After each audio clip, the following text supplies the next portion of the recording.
जंगलમાં રહજે આમ आदिवासी जंगल रखवाला रे।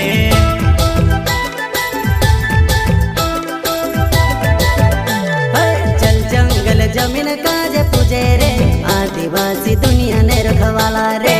बाप देव खतरी काजे पूजे रे आदिवासी सबसे निराला रे।